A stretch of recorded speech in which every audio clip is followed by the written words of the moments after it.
Now, for a graph of velocity versus time, most students, they have a lot of difficulty when it comes over here to a graph of velocity versus time. Now, hopefully over here my explanation will make things a little bit easier.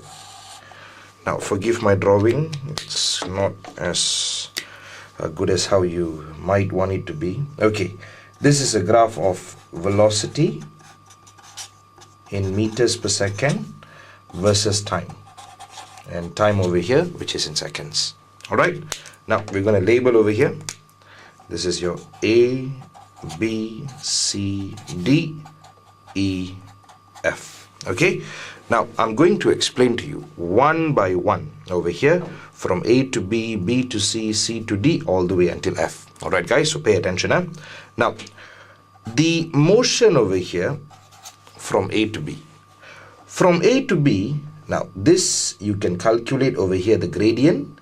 And the gradient, sekali lagi students, the gradient is always the same. Okay, from A to B is what we over here call constant acceleration. This is over here what happens from A to B. Now, constant acceleration over here means that the velocity is increasing.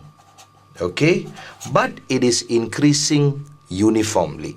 So over here you can see that the velocity, for an example, if we put numbers like 1, 2, 3, 4, so you can see the velocity over here is increasing. But if we find the gradient over here, the gradient tells us that it is constant acceleration.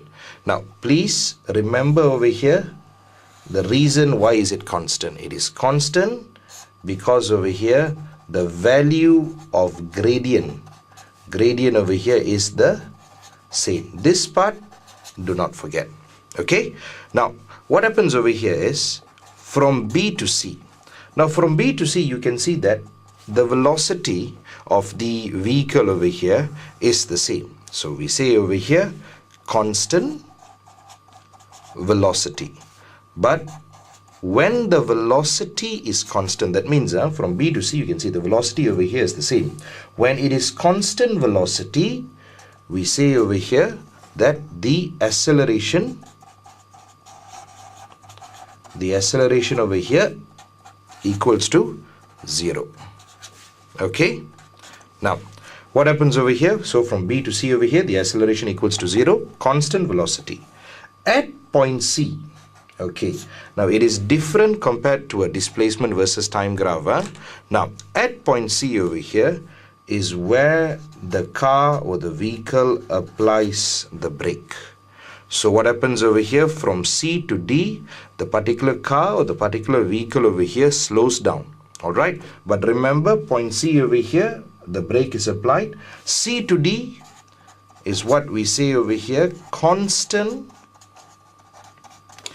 deceleration.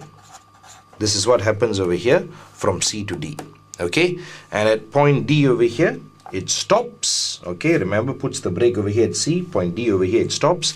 Now what happens over here from D to E and E to F? Now I'm not going to explain too detail over here from D to E to F, but I just want you to understand that D to E and E to F means that the vehicle is moving over here in the opposite direction.